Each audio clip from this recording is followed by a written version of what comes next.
This week on RaceChip Insights. Alright guys, so first few meters in the brand new Golf 8 GTI. Yeah, actually it does what I'm expecting from a Golf GTI. And I think it's again just a really good base for tuners and aftermarket companies as we are.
Welcome back to our channel, guys. Those of you who also follow our Instagram channel might already know that a few days ago we got our brand new show car for this year and 2022, which is the brand new Golf 8 GTI. And while, to be honest, it doesn't look that stock anymore, it actually is, except for a few details right now.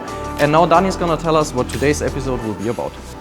So we're gonna split it up in 2 episodes again. First episode will be about the stock car. We're gonna strap it on our dyno, check out how much power the car actually got in stock, and of course we're going to measure 100 to 200 as well.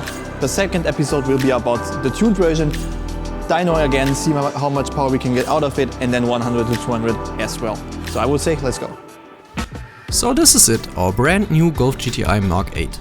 Those of you who watched our video about the standard Golf 8 with 1.5 TSI engine might remember that we haven't been huge fans of the new Golf's design, to be honest.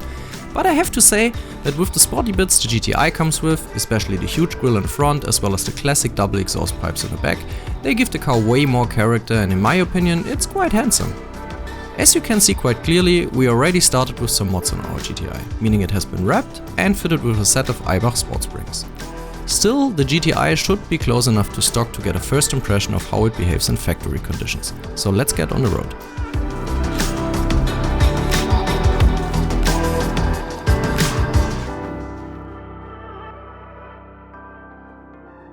Alright guys, so first few meters in the brand new Golf 8 GTI. As I told you earlier, it's not exactly 100% stock, meaning there are already a set of Eibach springs built in, so cornering performance might be a little bit superior to the stock car, but except for that there's nothing on the car which has been touched so far. So my first few meters in the car as well, so let's just see how it behaves. Yeah, I mean, I'm actually surprised by how the car performs. It is, at least in my opinion, better than the predecessor, the Golf 7. Yeah, what you can notice right away is that it's basically exactly what you expect from a Golf GTI. I've driven the last few generations, I think 5, 6 and 7, all of them pretty often.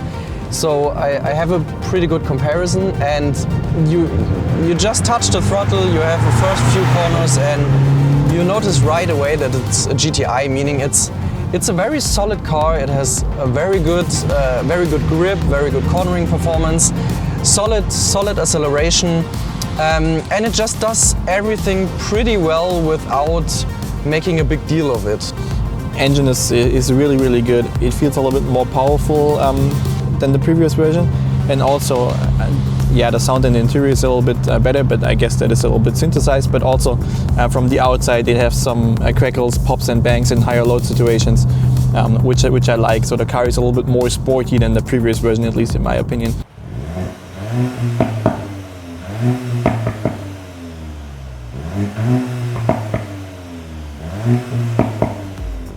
Also, the interior looks quite nice, and as mentioned, it does what a GTI have to do.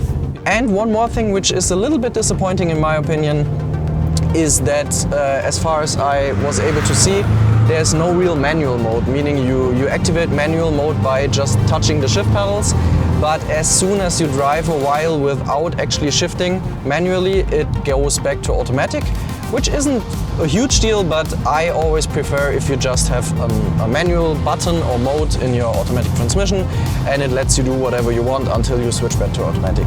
But except for that, you have to say, even in stock, performance is really good. It's a well-balanced car, and I think it's again just a really good base for tuners and aftermarket companies as we are. It just drives perfect without any issues, no jerking whatsoever. So overall, a great package. So yeah, let's strap it on a dyno, see how much power it got in stock.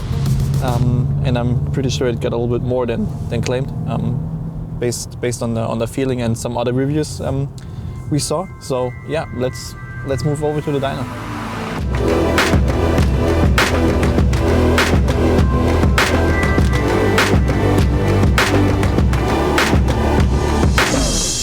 So we measured the car now in stock, but before we're going to talk about the figures, let's lose some words about the engine itself. 2.0 TSI, meanwhile, in its 4th generation, so it's not the same engine as in the MK7. Yeah, especially the turbocharger has been heavily reworked for the MK8, which is, I guess, the most interesting part for, yeah, most people. About the stock figures now, car is originally claimed with 245 horsepower and 370 Newton meters. We measured the car now with 265 horsepower and 367 Newton meters of torque. So a little bit more horsepower than claimed. Yeah, torque is basically on point, I would say.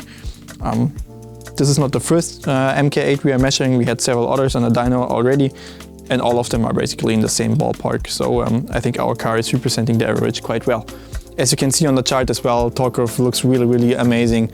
Full torque from 1,800 or from 2,000 RPM, all under red line. A lot of torque. So yeah, I guess the car will be surprisingly fast. I would say 100-200 will be, yeah, it's gonna be a fast car, 100-200. So I would say let's move over to the Autobahn and see how fast it actually is.